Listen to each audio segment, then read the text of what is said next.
Muy buenos días otra vez, jóvenes. Vamos a nuestra segunda y última hora de clases de hoy, lunes 17 de enero. Estamos en la semana 13. Anuncio importante, vamos a tener la clase de preparaduría los miércoles, ¿ok?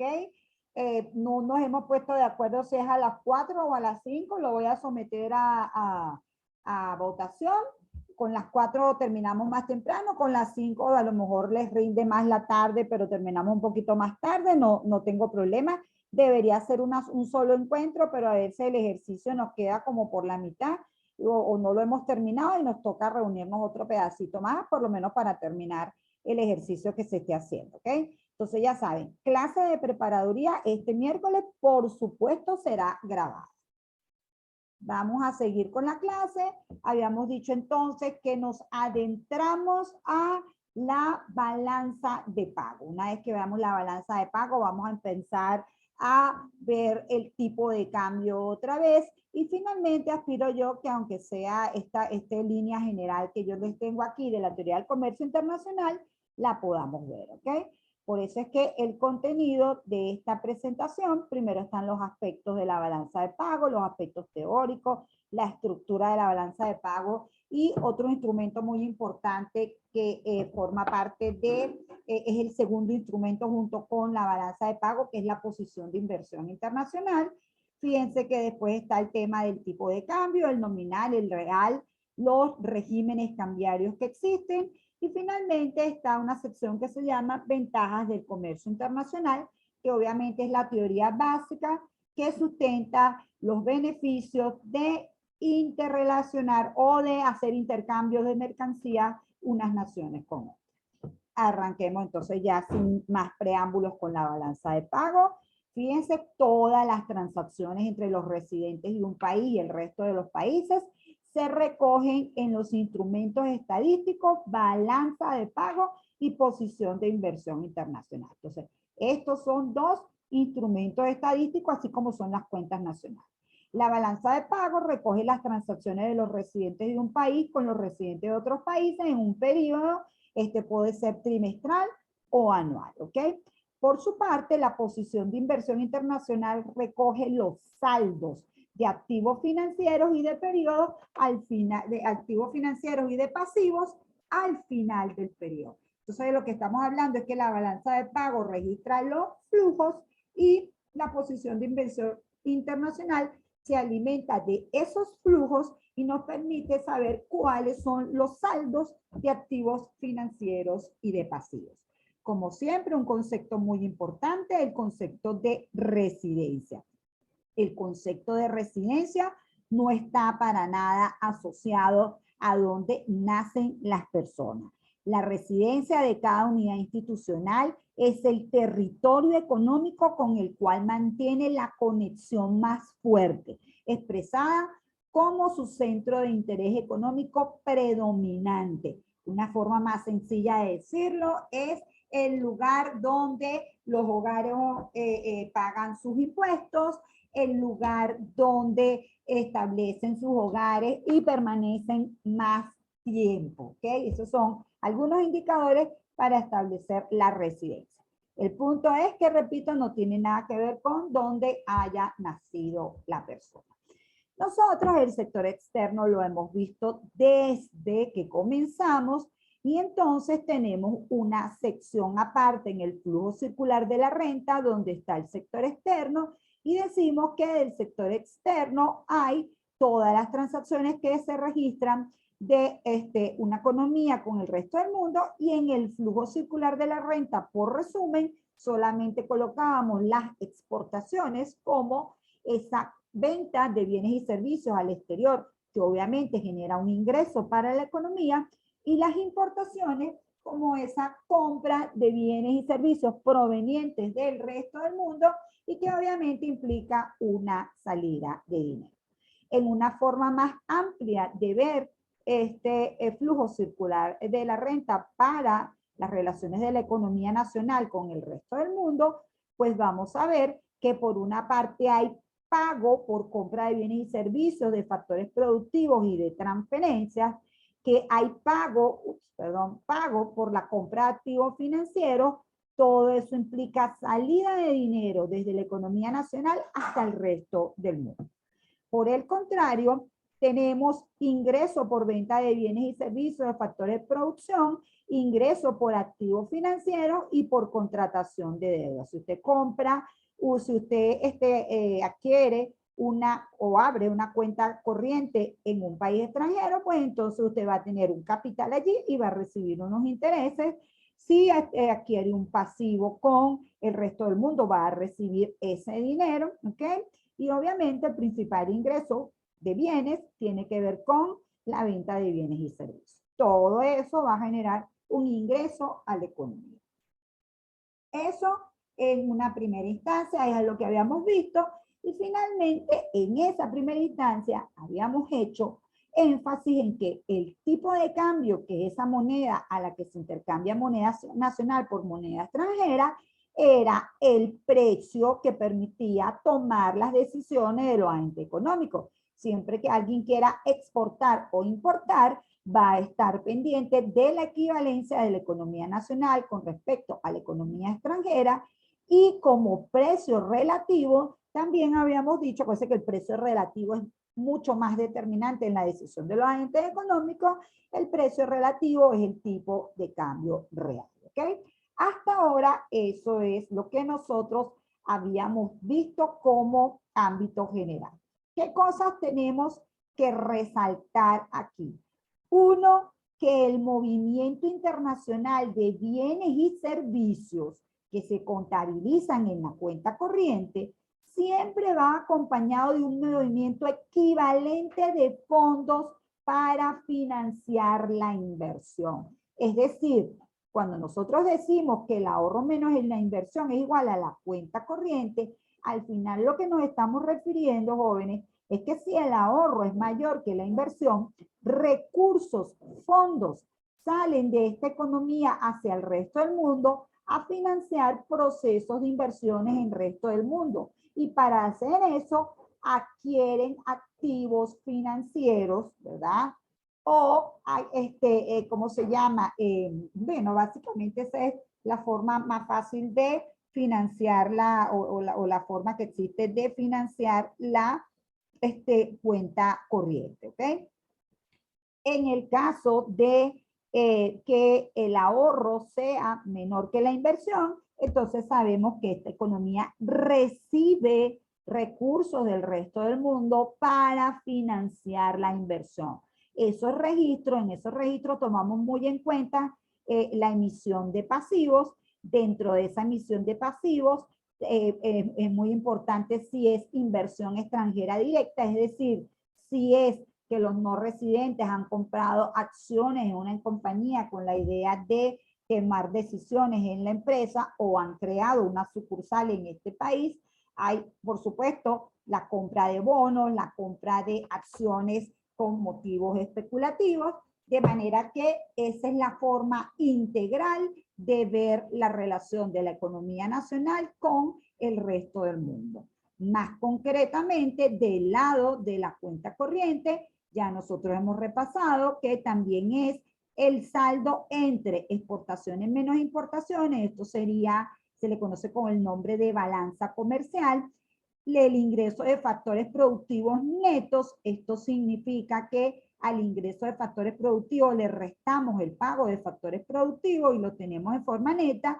Esto sería transferencia de renta o transacciones de renta o balanza de renta. Y luego tenemos las transferencias corrientes recibidas menos las transferencias corrientes pagadas, nos da las transferencias corrientes netas, que sería el último elemento que nos permite obtener la cuenta corriente.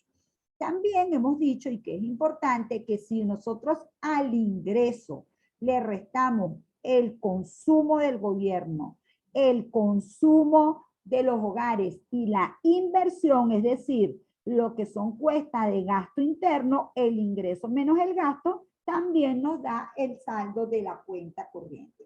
Todas son variables que nos van a permitir información económica importante. Por ejemplo, si el ingreso es mayor que el gasto, esta economía obviamente genera que tiene un saldo positivo en cuenta corriente porque el ahorro es mayor que la inversión. Si esta economía gasta mucho más que lo que le ingresa, el saldo de la cuenta corriente es negativo, es decir, esta economía se endeuda con el resto del mundo. ¿Cuáles son los elementos nuevos? Este y este. Veamos el segundo. De igual manera, el saldo de la cuenta corriente siempre tiene como contrapartida los movimientos de activos netos de pasivos que pueden ser de la autoridad monetaria o del resto de los residentes, y eso se contabiliza en la cuenta capital y financiera. Recuerden, por favor, que los activos de reservas internacionales son el oro, los derechos especiales de giro, las cuentas corrientes que tenga la autoridad monetaria en el exterior y las divisas en efectivo, ¿ok? De parte de los privados o el resto del sector que no sea, porque también ahí puede estar el sector público, tenemos como activos financieros las acciones, los bonos, las cuentas por cobrar, ¿ok? Una serie de derivados financieros que ocurren en los mercados financieros internacionales, todo esto lo hemos visto, y bueno, todo eso son activos financieros, obviamente pueden tener divisas y pueden tener cuentas corrientes. Aquí no hay nada en moneda nacional, todo es en moneda extranjera. Entonces eso es una parte importante. Otra parte importante y que tiene que ver con lo que está aquí, las fluctuaciones del tipo de cambio garantizan que los cambios de la balanza de pago, activos financieros netos, y de la balanza en cuenta corriente, perdón, los cambios de la balanza financiera y de la balanza corriente sean compensados, es decir, que la cuenta corriente menos la cuenta capital y financiera que incluya las reservas internacionales sea igual a cero. Como vamos a ver más adelante, por problemas estadísticos, pues realmente no está tan compensado esto y tenemos una partida que se llama errores y omisiones, ¿ok? Tenemos esa partida de errores y omisiones porque, bueno, no, cuando manejas todo un sistema contable puede haber problemas de registro, puede haber contrabando, puede haber problemas, actividades ilegales, puede ser que hayamos recogido muy bien la cuenta de bienes y servicios, pero tengamos problemas para obtener la información de la cuenta capital y financiera. Cualquier discrepancia estadística. Y otra cosa que también ocurre es que se usan muchas fuentes. Entonces, claro, al usar diversas fuentes, la posibilidad de que no cuadren la cuenta corriente con la cuenta capital y financiera es alta. Entonces, en definitiva, la estructura de la balanza de pago es la siguiente. Cuenta corriente, cuenta capital y financiera, la cuenta de errores y omisiones. Todas estas tres cuentas lo que nos va a dar es lo que llamamos saldo de balanza de pagos, y una cosa que llevamos debajo de la línea va a estar el saldo de las reservas internacionales, y el verdadero cuadro contable entonces está entre ese saldo de estas tres cuentas y las reservas internacionales. Eso es lo que realmente se va a netear y va a dar cero. ¿Alguna pregunta hasta aquí?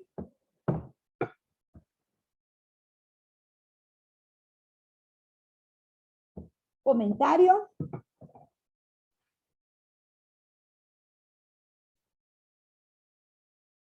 Perfecto. Sigamos entonces. Fíjense, la balanza de pago, déjenme enseñarles la estructura de una vez para que entiendan lo que les quiero decir. La balanza de pago se registran todas las operaciones en una sola columna. ¿Qué significa eso? Que tanto las partidas de ingreso como las de ingreso de dinero como las partidas de salida de dinero, todas van en una sola columna. Eso hace que sea muy importante tomar en cuenta el signo que aparece en las distintas operaciones y el signo que tienen los saldos. Entonces, eso nos lleva a la siguiente explicación. Vamos primero con los conceptos generales. Los registros de las operaciones entre residentes y no residentes se hacen siguiendo el manual de balanza de pagos elaborado por el Fondo Monetario Internacional, que ya va por su 6ª edición.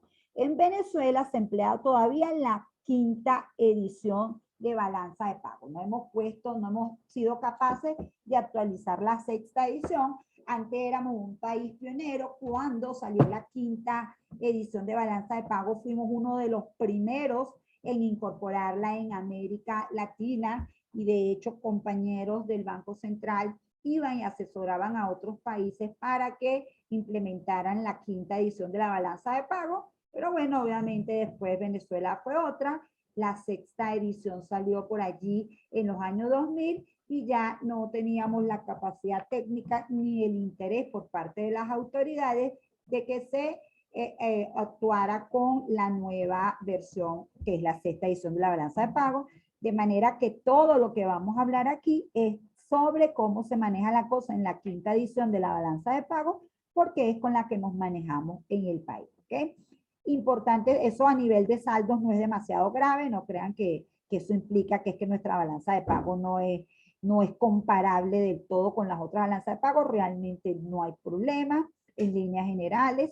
Y además es importante, así como les decía, que todos los países registran el PIB y las diferentes cuentas bajo una misma metodología, que en ese caso la establecen las Naciones Unidas, es importante que entiendan que la balanza de pago también todos los países, los más de 201 países que pertenecen al Fondo Monetario Internacional, la elaboran de la misma manera, de manera que son estadísticas bastante comparables, ¿ok?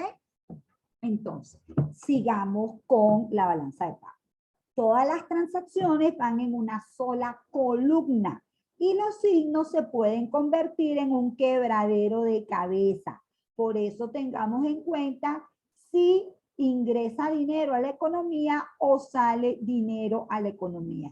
Repito, aquí es donde se enredan más que todo las personas y no se crean que son solamente ustedes los estudiantes a la hora de hacer los ejercicios, sino muchos economistas en la vida real, ¿ok?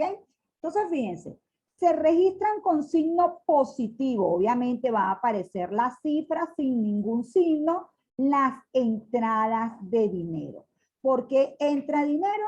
Entra dinero por venta de bienes y servicios, por ingreso de renta de factores productivos, por ingreso de transferencias, y por aumento de pasivos con los no residentes. Si a usted le prestan un dinero, a usted le ingresa ese dinero, aunque usted lo deba y lo tenga que pagar después.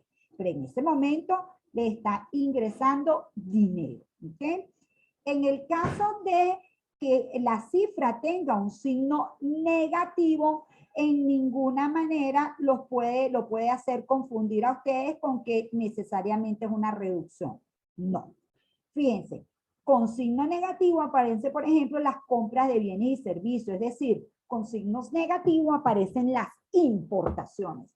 Y eso solamente es para señalar que hubo una salida de dinero por ese monto.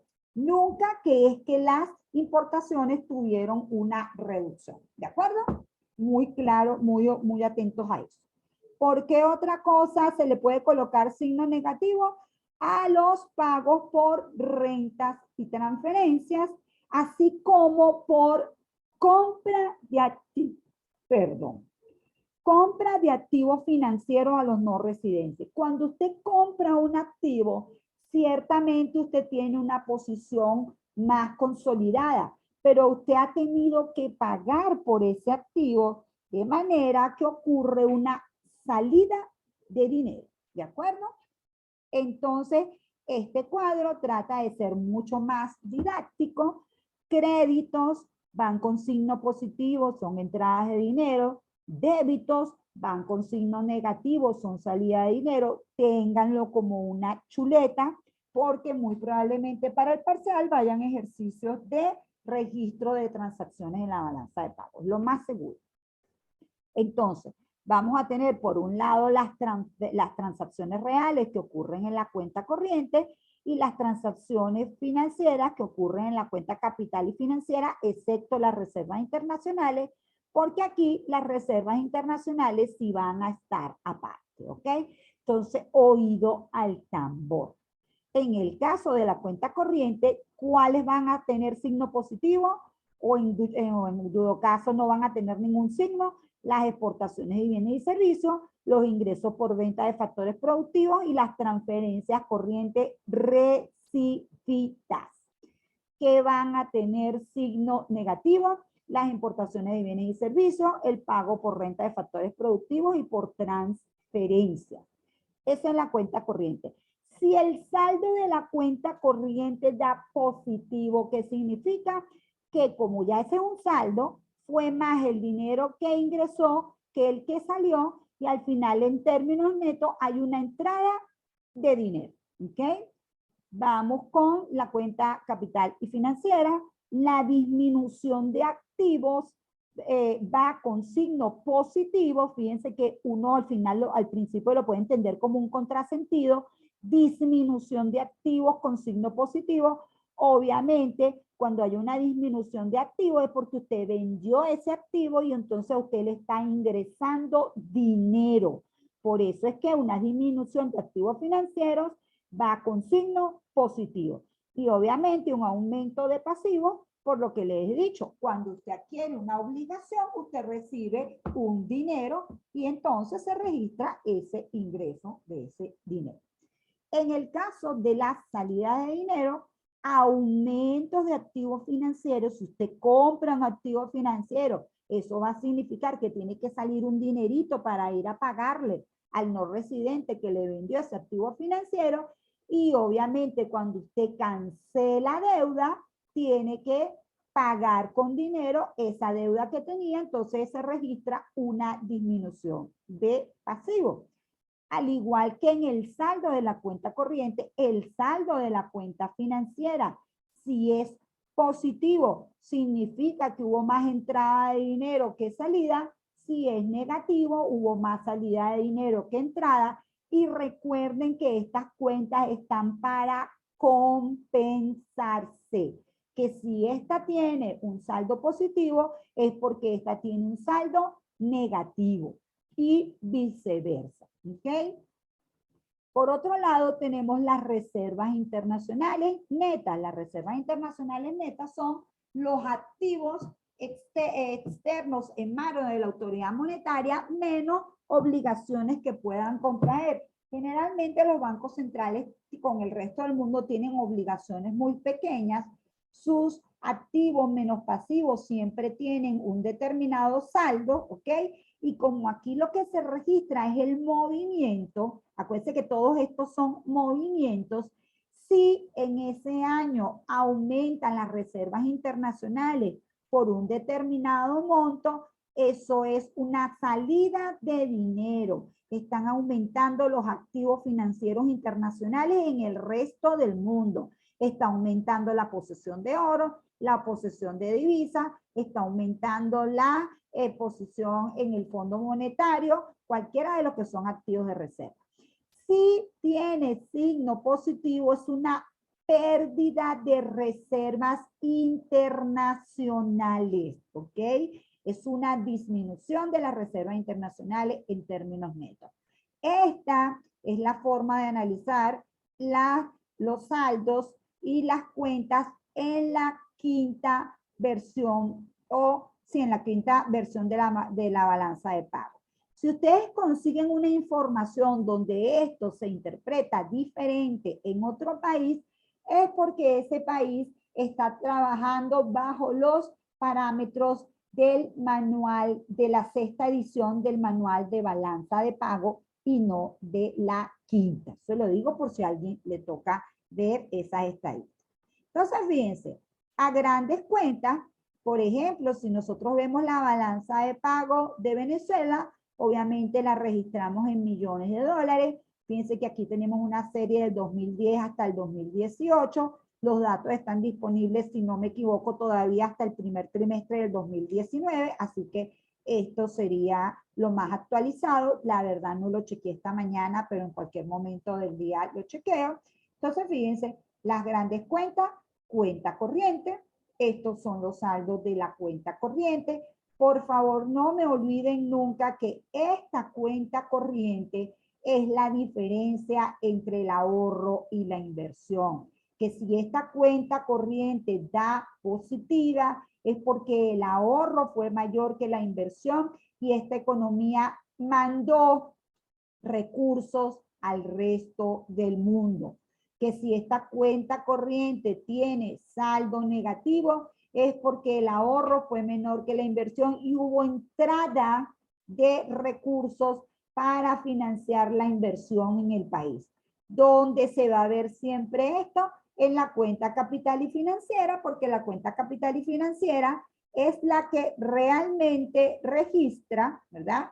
Nuestra cuenta capital y financiera es la que realmente registra los movimientos activos financieros y de pasivos. Entonces, en la cuenta capital y financiera, esta ha sido la evolución para la economía venezolana.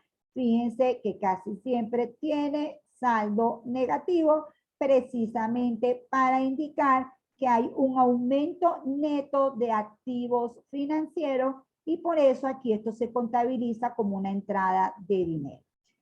Como les decía, el hecho de que haya y también vean la contraposición, ¿ves? Este con saldo positivo, este con saldo negativo, este con saldo negativo, este con saldo positivo. Ahora, ¿son del mismo monto? No son del mismo monto. ¿Por qué no son del mismo monto? Porque hay discrepancias estadísticas, falta de registro, muchísimos problemas. De manera que viene una partida de cuadre que es la cuenta de errores y omisiones, ¿ok? Obviamente el saldo que tenga esa cuenta va a significar salida o entrada de dinero. Eso nos va a dar una macro cuenta, un macro saldo de saldo en cuenta corriente, de saldo de cuenta capital y financiera, que va a tener, y obviamente los errores y omisiones, que va a tener este monto que está aquí. Entonces, fíjense que ese monto es igualito, pero con signo contrario a la cuenta de reservas internacionales. ¿Qué es lo que ha pasado realmente aquí, jóvenes? El banco tiene muy claro cuánto es su saldo de reservas internacionales y cuánto es el flujo o movimiento un año de las reservas internacionales. De manera que este es un dato duro de la balanza de pago, ¿ok? Teniendo este dato duro aquí, ya sabemos que este va a ser el saldo de la cuenta corriente, cuenta financiera y errores o omisiones, pero con signo contrario. ¿Cómo nos vamos con los cuadres para arriba? En la cuenta corriente se hace un esfuerzo enorme por registrar bien las transacciones de la cuenta corriente. En la cuenta capital y financiera se hace un esfuerzo, pero no siempre tan fructífero, de registrar la cuenta, las transacciones que van en la cuenta capital y financiera, y lo que no cuadre entre este saldo, la cuenta corriente y lo que se corrigió por cuenta capital y financiera, pues obviamente va aquí en errores y omisiones y se salda la cuenta. ¿Me están entendiendo hasta aquí? ¿O alguien tiene alguna pregunta?